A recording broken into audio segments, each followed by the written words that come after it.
OG cinema 200 కోట్ల క్లబ్లోకి అయితే కనుక ఎంటర్ అవబోతుందండి. ఎలా అంటే పవర్ స్టార్ పవన్ కళ్యాణ్ గారు ఓజీ సినిమా ఏదైతే మూవీ మిక్స్డ్ ట్రాక్ తోటి థియేటర్లలో రన్ అవుతుంది. వాస్తవంగా అయితే కనుక మిక్స్డ్ ట్రాక్ అయితే ఉంది. బాగుందని కొంతమంది, బాగోలేదని కొంతమంది. 200 కోట్ల క్లబ్లోకి చేరబోతుందంట. థియేటర్లో సీట్లన్నీ ఖాళీగా ఉంటా ఉంటే, చాలా మట్టుకు ఖాళీగా ఉంటా ఉంటే 200 కోట్ల క్లబ్లోకి ఎలా చేరుతుందో నాకు అర్థం కావట్లా. ఫస్ట్ అయితే కనుక నేను చెప్తాను నేను మీకు, ఎందుకంటే నేను వీడియో కూడా చూపిస్తాను. నేను మీకు లైవ్ వీడియో ఒకటి మీకు నేను చూపిస్తాను. చూపించిన తర్వాత అది ఎంతవరకు వాస్తవం, 200 కోట్ల క్లబ్లోకి చేరుతుందా, ఇందుకైనా యార్క్ సినిమా సంస్థలు ఓజీ సినిమాని మేము ఆడించలేము అని చెప్పింది ఇందుకైనా. ఇలా కొన్ని కారణాలు అయితే ఉన్నాయి. ఫస్ట్ అయితే ఇంట్రెస్టింగ్ ఉండబోతున్న వీడియో, అందు గురించి మీ తరఫు నుంచి ఒక లైక్ చేయండి. లైక్ చేస్తే నాకు మోటివేషన్ ఉంటుంది, ఎక్కువ మందికి ఇన్ఫర్మేషన్ షేర్ అవుతుంది. లైక్ చేయండి. కొత్తగా మన ఛానల్ ఇస్తే పక్కాగా సబ్స్క్రైబ్ చేయండి. మీ అమూల్యమైన అభిప్రాయాన్ని కామెంట్ రూపంలో తెలియజేయండి. సినిమాలు ఎంత దారుణంగా తయారయ్యాయంటే, వచ్చిందేమో 50 కోట్లు, నిర్మాతను చెప్పమంటుందేమో 100 కోట్లు. మేము ఆ రేట్లు ఆ కోట్లు చెప్పలేక నానా తంటలు పడతామని ఇంతకుముందు ఏదైతే నిర్మాతలకి డైరెక్టర్లకి ఏంటి సినిమా తరపున చాలా సమస్యలు వచ్చినప్పుడు ఒక సమస్యకి సమస్య చెప్పారు, మీకు గుర్తుందో లేదో. కాబట్టి ఇప్పుడు ఓజీ సినిమా నిజంగానే 200 కోట్లది 200 కోట్లోకి వెళ్తుందా లేదా, ఒకసారి నేను అదైతే నా వీడియో పెట్టబోతాను. ఇంకొన్ని మాటలు ఉన్నాయి ఏంటంటే, ఏదైతే మిక్సింగ్ ట్రాక్ అయితే ఉందన్నమాట వాస్తవం. ఓజీ గురించి బాగుందన్న వాళ్ళకు ఉన్నారు కొంతమంది, బాగాలేదు అన్న వాళ్ళు చాలామంది ఉన్నారు. బాగాలేదు అనడానికి కారణాలు ఆల్రెడీ నేను చెప్పా. ఏదైతే స్టోరీలో ట్విస్ట్లు లేవో, ఏదో న్యాచురల్గా వెళ్ళిపోయిందో జెన్యున్గా, తర్వాత అంత స్కోప్ లేదో కథకి, ఇవన్నీ కూడా కారణాలు అయ్యాయి. తొలి రోజు వరల్డ్ వైడ్గా 154 కోట్ల గ్రాస్ వసూలు చేసినట్లు మూవీ టీం అయితే చెప్తుంది. ఫస్ట్ డే 154 కోట్లు గ్రాస్ వసూలు చేసింది. 26, 27, 28, 29 4 days అవుతుంది ఇప్పుడు యాక్చువల్గా అయితే కనుక. అంటే ఫస్ట్ డే 154 కోట్లు అంటే కనుక 4 రోజుల్లో ఎంత వసూలు చేయొచ్చో చెప్పండి మీరు. 200 కోట్ల క్లబ్లోకి ఇప్పుడు దాకా ఎందుకు, సెకండ్ డేనే వెళ్ళిపోద్ది కదా. తర్వాత మూడో రోజు కలెక్షన్లు మొత్తం కలిపితే 210 కోట్లు అన్నారు వాళ్ళు. మూడో రోజు కలెక్షన్లు మొత్తం 210 కోట్ల గ్రాస్ వసూళ్లు రాబట్టినట్టు వాళ్ళు చెప్పట్లా. ఇది నిర్మాతలు చెప్పింది కాదు, ఎవరో సినీ వర్గాలు చెప్పాయంట. ఈ వార్త హల్చల్ అయిపోయింది. ఏంటంటే 3 రోజులకే 210 కోట్లు వసూలు చేసిందంట. నా ముఖమేం కదా, ఇలా ఫేక్ న్యూస్లు ఎక్కువైపోయాయండి. సినిమా హిట్ పట్టం విషయంలో మాత్రం నేను మాట్లాడుతుంది. కాబట్టి ఒక్కసారి ఇప్పుడు కట్ చేస్తాను, ఇంకోటి ప్లే చేస్తాను, మీరు చూడండి ఒకసారి. కట్ చేయండి. హాయ్ అండి, ఇదిగోండి ఇది ఏంటిది, బుక్ మై షో. ఈ బుక్ మై షోలో అదే they call him OG movie అయితే కనుక మనకి క్లియర్ కనబడుతుంది. అయితే టిక్కెట్లు అంటే తోపు, లేకపోతే అరాచకం, లేకపోతే ఒక రకంగా మాట్లాడుతున్నారు కదా. చూసారుగా ఖాళీలు, సీట్లు ఖాళీలు చూస్తున్నారుగా. టిక్కెట్లలో సీట్లు ఖాళీలు ఉన్నాయా లేదా ఒకసారి మొత్తం చెక్ చేద్దాం. ఎలా అంటే మొత్తం అన్నీ అసలు ఒక రకంగా ఉన్నాయి అని మాట్లాడుతున్నారు కదండి. ఈ ఖాళీలు కనిపిస్తున్నాయా, మధ్య మధ్యలో ఖాళీలు అంటే మొత్తం ఆల్రెడీ బుకింగ్.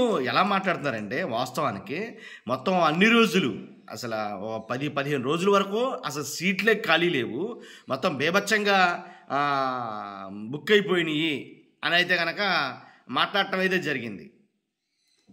అవైలబుల్గా ఉన్న టిక్కెట్లు చూడండి, ఇవన్నీ మధ్యలో గోల్డ్ షేడ్ ఉన్నాయి, అలాగే గ్రీన్ ఉన్నాయి. కాబట్టి ఒక్కసారి మీరు చూస్తే మీకు అర్థమవుతుంది. హైదరాబాద్ పీవీకే, అలాగే మల్టీప్లెక్స్, విఎల్ఎస్ శ్రీదేవి, తర్వాత గణేష్ ఎంటీఎం, అలంకార్, ఇవన్నీ చూస్తున్నాం కదా మనం. కాబట్టి ఇది విషయం. ఇది మీకు ఇది ఫ్యాబ్రికేటెడ్ కాదండి, ఒరిజినల్గా నేను మీకు చూపిస్తున్నాను. బుక్ మై షో ఓపెన్ చేసి మీకు చూపిస్తున్నాను అనమాట, మీరు చూస్తారని. అది విషయం. కాబట్టి ఎక్కడా కూడా మరి అంత బేభత్సంగా అయితే కనుక ఏమీ లేదండి. హాయ్ అండి, మీరు చూసారు కదా నేను ఏదైతే బుక్ మై షోలో ఏదైతే చూపించానో అవన్నీ చూశారు కదా మీరు. ఎన్ని టికెట్లు ఖాళీగా ఉన్నాయి, ఎన్ని సీట్లు ఖాళీగా ఉన్నాయి, ఎన్ని సీట్లు ఫిల్ అవుతున్నాయి. నేను చూపించింది కొంచెం వరకే, 1 డేనే. గతంలో చూపించాల చాలా ఖాళీలు ఉన్నాయి, అలాగే నెక్స్ట్ డే చూపించాల చాలా ఖాళీలు ఉన్నాయి. ఎందుకంటే వీడియో లెంత్ అయిపోతుందని అవన్నీ చూపించలేదు. కాబట్టి అసలు వాస్తవం మాట్లాడాల్సి వస్తే ఓజీ సినిమాని అమెరికాలో ఎందుకు నిరాకరించారు వాళ్ళు వేయడానికి అని అంటే కనుక, ఏదైతే యార్క్ సినిమా ఉందో వాళ్ళు నిరాకరించడానికి మూడే బలమైన కారణాలు ఉన్నాయి. ఒకటి, మేము వచ్చిన వసూళ్ళని డబల్ చేసి చెప్పలేము. అలాగే ఏంటి, తర్వాత రాజకీయంగా చాలా ఇబ్బందులు ఎదుర్కోవాల్సి వస్తుంది. ఇలాగ ఇతరత్ర కారణాలు 3 కారణాలు చెప్పారు వాళ్ళు. మేము ఆడించలేము అని అన్నారు. అని వాళ్ళు పక్క తప్పుకున్నారు. ఫిల్మ్కో అని ఇంకో సంస్థ ఆ ఓజీ సినిమాని మేము ఆడిస్తామని చెప్పి తీసుకున్నారు. తీసుకున్న తర్వాత థియేటర్ మొత్తం తగలబెట్టేది మనం చూసాం. కాబట్టి అంటే అంత వ్యతిరేకత ఉన్నది, ఇవన్నీ మనం చేయలేము అని చాలా అక్కడ నిర్మాణ సంస్థ పక్కకు తప్పుకుంది. దాంతో చాలా లాస్ వచ్చింది వాస్తవంగా. కనుక యార్క్ సినిమా వాళ్ళు ఆడించుంటే చాలా బాగా వచ్చింది అక్కడి నుంచి వసూళ్ళు. ఎందుకంటే అమెరికా వసూళ్ళు కూడా కలుపుకోవాలి కదా వాస్తవానికి. అక్కడి నుంచి వసూళ్ళు అనేవి బాగా తగ్గిపోయింది, కలెక్షన్లు అనేవి అనేది ఎక్కువగా సినీ ప్రముఖులు మాట్లాడుతారన్నమాట.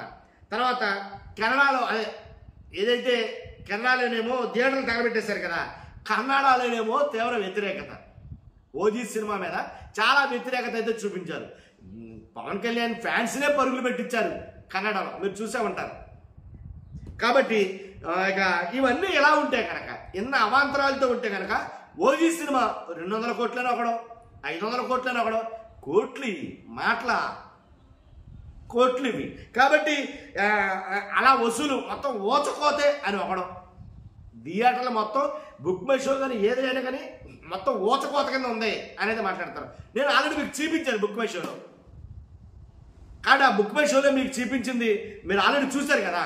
కాబట్టి ఇవన్నీ కూడా నేను ఎలా అంటానండి, సినిమా అనేది ఒక ఫాల్స్ ఇమేజ్ని క్రియేట్ చేసుకుంటున్నాయండి ఇవి. సినిమా కావచ్చు, సినిమా హీరోలు కావచ్చు, డైరెక్టర్లు కావచ్చు, నిర్మాతలు నాశనం అయిపోతున్నారు ఈ విషయంలో మాత్రం. ఎందుకంటే వచ్చిందేమో 10 రూపాయలు అయితే కనుక 100 రూపాయలు చెప్పమంటే ఎలా చెప్తారు? దాని మళ్ళీ ట్యాక్స్ కట్టాలి కదా. పైగా ఇవేమైనా నిర్ధారించిన వాక్యరా కాదు, సినీ వర్గాలు మాట్లాడుతున్నారు. సినీ వర్గాలు అన్నాయి 210 కోట్ల క్లబ్లోకి చేరుతుందని సినీ వర్గాలు పేర్కొన్నాయి. ఎవరా వర్గాలు?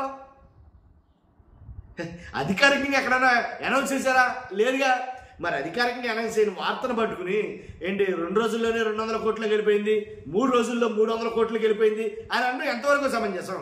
ఈ సినిమానే కాదు, నేను నాట్ ఓన్లీ ఓజీ సినిమా గురించి మాట్లాడలా, ఇప్పుడు జరుగుతున్న సినీ ఇండస్ట్రీ మొత్తం గురించి. చాలా సినిమాలు ఇలా తప్పుడు కథనాలని, తప్పుడు వార్తలు అయితే ప్రచారం చేసుకున్నాయి. మా సినిమా అంత కలెక్షన్లు రాబట్టింది, వాస్తవాల్లోకి వెళ్తే వేరు, నిర్మాత గోలే. తర్వాత సినిమా బడ్జెట్ అనేదేమో విపరీతంగా పెరిగిపోవడం, ఒక్కొక్క హీరోకి 100 కోట్లు ఇవ్వాల్సి రావడం, లేదా 2 కోట్లు ఇవ్వాల్సి రావడం. ఆ సినిమా చూస్తేనేమో అది ఏదో సేంపేటలో తుస్సుమంటమే. తర్వాత అలా అన్నా సరే కుదరదు, బీభత్సమైన హిట్ అయిపోయిందని చెప్పాలి. ఇలా నవ్వుతూ లోపల ఏడుపు నుంచుకుని నిర్మాత బయటికి కనబడకుండా అది బాగా హిట్ అయిందండి, బీభత్సమైన హిట్ అయింది, బీభత్సమైన కలెక్షన్లు వచ్చినాయి అని అన్నారు. హరిహర వీరమల్లు ఏమన్నారు అంటే, పవన్ కళ్యాణ్ గారి సినిమాలనే కాదు మిగిలిన సినిమాలు కూడా ఇదే రకంగా ఉన్నాయి. వసూళ్ళు రాబట్టిందేమో 10 పైసలు అయితే కనుక చూపిస్తుందేమో రూపాయి వాట. అది ఎంతవరకు కరెక్ట్ నాకు అర్థం కాదు. ఓజీ సినిమా పరిస్థితి కూడా అలా ఉంది. తర్వాత పోయిపోయిన తర్వాత 1000 కోట్ల క్లబ్లోకి చేరుతుందని అంటారేమో నాకు అర్థం కాల నిజంగా. కాబట్టి ఆంధ్రప్రదేశ్లో దీని మీద ఎక్కువగా అయితే కనుక నడుస్తుందండి. ఏంటంటే ఓచకోత అనేది. ఓచకోత మరి కలెక్షన్ల విషయంలో బాక్స్ ఆఫీసులు బద్దలని రకరకాలుగా మాట్లాడుకుంటారు. ఎవరి అభిమానం వాళ్ళదనుకోండి, కానీ వాస్తవాల్లో దరిదాపుల్లో ఉండాలి కదా అని నా అభిప్రాయం. మీ అభిప్రాయం ఖచ్చితంగా కామెంట్ రూపంలో తెలియజేయండి. ఫస్ట్ అయితే లైక్ చేయండి. లైక్ చేస్తే నాకు మోటివేషన్ ఉంటుంది, ఎక్కువ మందికి ఇన్ఫర్మేషన్ షేర్ అవుతుంది. కొత్తగా మన ఛానల్ చూస్తే సబ్స్క్రైబ్ చేయండి. Thank you very much.